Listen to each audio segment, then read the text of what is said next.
Scotland versus Wales, Murrayfield. Domination. What do you think? Absolute Oh yeah. domination, and Finn Russell lived up to what I said about him being the best 10 in the world. Unplayable on his day.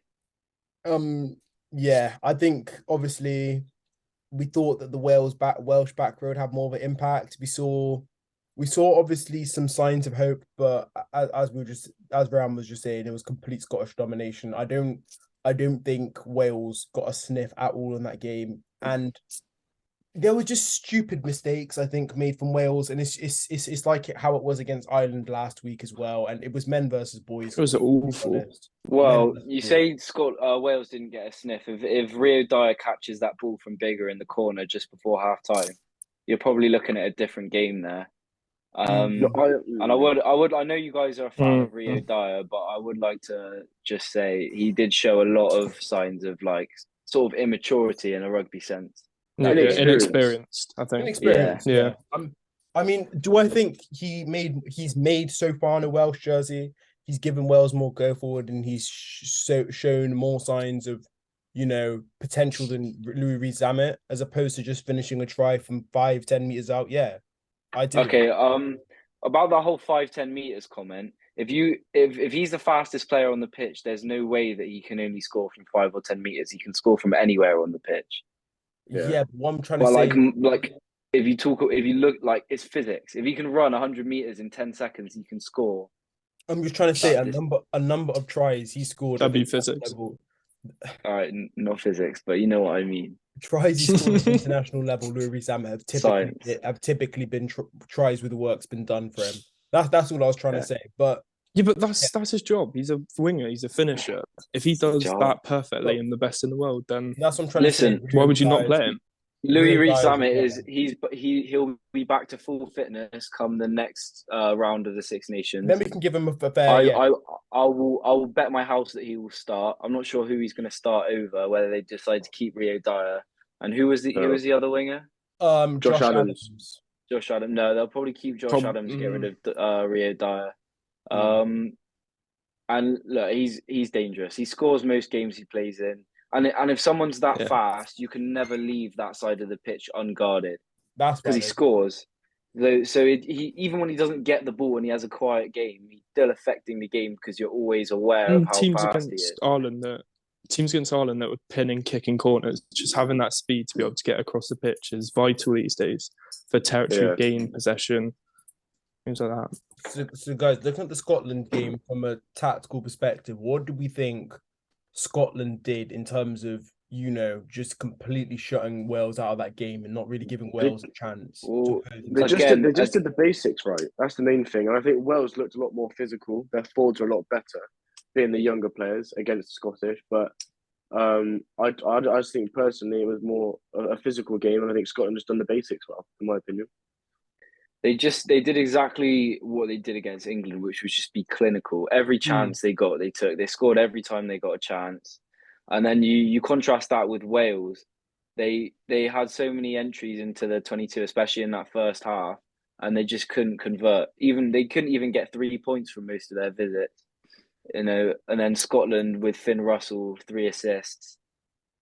I mean, it's just clinical. Would you say right now for Wales, it's increasingly looking like they're, in the running for a wooden spoon? Because I mean, their next few fixtures are not looking very favourable. What they've got: England, France, and Italy to finish off the tournament. And I know the England game's at home, so maybe Wales will get up for that game. Who knows? But um, do we see Wales winning a game this tournament? Because it's becoming an increasing concern. Gatlin got his For head me, in 20 minutes. I can't. No, I can't see. They've had they've had fairly simple tasks. In the past, Scotland is a easy win, move on. 12, You know 12 in what a I row. mean?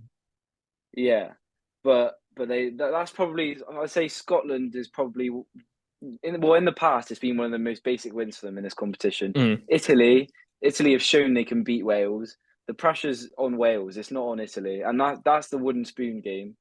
A I hundred think. percent, 100%. And yeah, I don't know for Wales. Obviously, I think they've just made lives hard for themselves. I honestly think they have. And these aren't losses that we're looking at and saying that Wales have played well. They were unfortunate to win. It was just it will just pour from 1 to 80 minutes all the way through.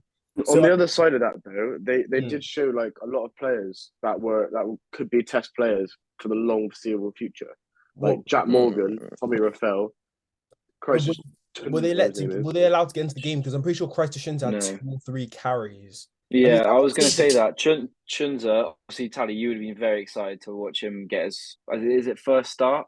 Yeah.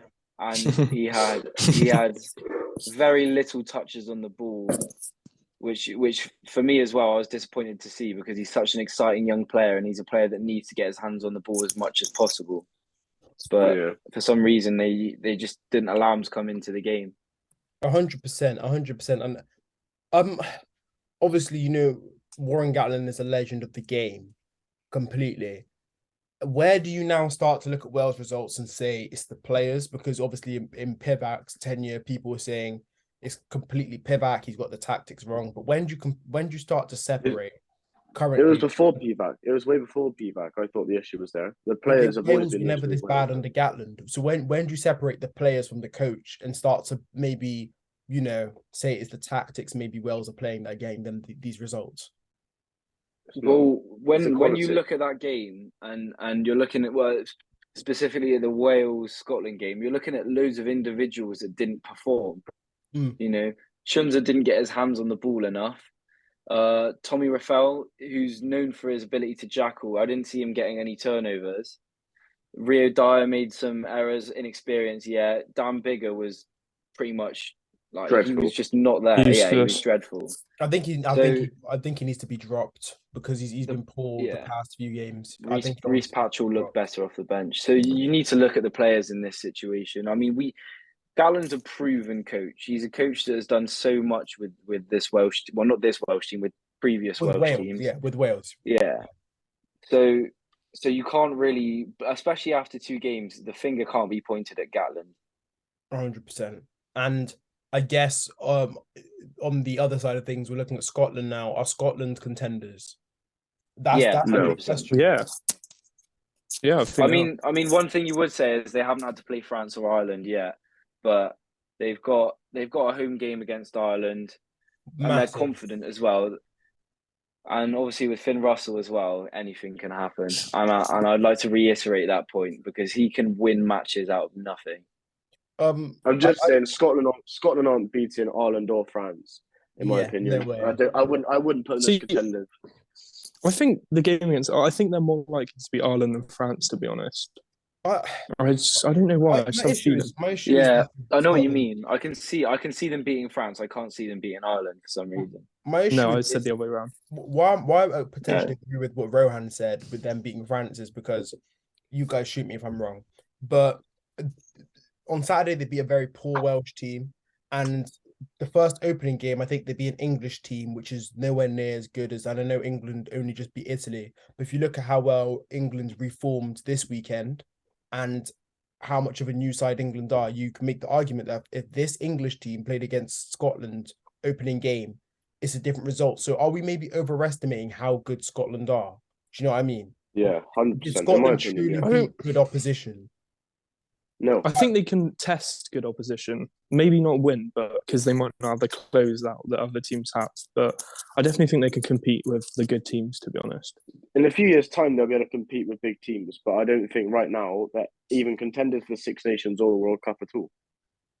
I mean, realistic about it. Put it this way: Ireland and France, who are the top 2 contenders, they're not looking at Scotland as an easy win like they would have been in previous years. They're definitely taking them seriously. 100%. I'm just more so saying that. I mean, and I respect what they've done, Scotland. I mean, you can't look at those results and really get any negativity. But did they truly beat good opposition? They beat one of the worst Welsh teams in decades, probably since the 90s, and the English team, which has just got a new manager and still trying to find their feet. I think they've not been. Scotland haven't been tested, and until they go and they play Ireland or France, we won't get an accurate result. I just think they need to prove themselves against the Ireland and France's, and then we can really give them a proper teams. Okay, say they play Ireland at home, right? Is that the next game, Scotland Ireland? I Scotland think Is that so. the and next? France. Scotland, What France. What would you say if Scotland beat France, for example, in the next game? Well, You then have to they give them their prove flowers. Well, they're serious contenders. Yeah, you have to give them their Yeah. flowers. I'm just saying they just haven't beat amazing opposition so far. That's not me trying to take away anything from what they've done. I'm just saying how it is because they haven't played amazing opposition. Both teams that they've beaten have had new managers, and it's just new regimes and trying to get things up and running. But Yeah, that's true. But you have to remember with that England game, England didn't play awful. They didn't play that bad, 100%. and Scotland still managed to beat them. Like it was a strong England team that maybe didn't put their best performance out, but there's still a game. That performance was good enough to beat previous Scotland teams. But Yeah.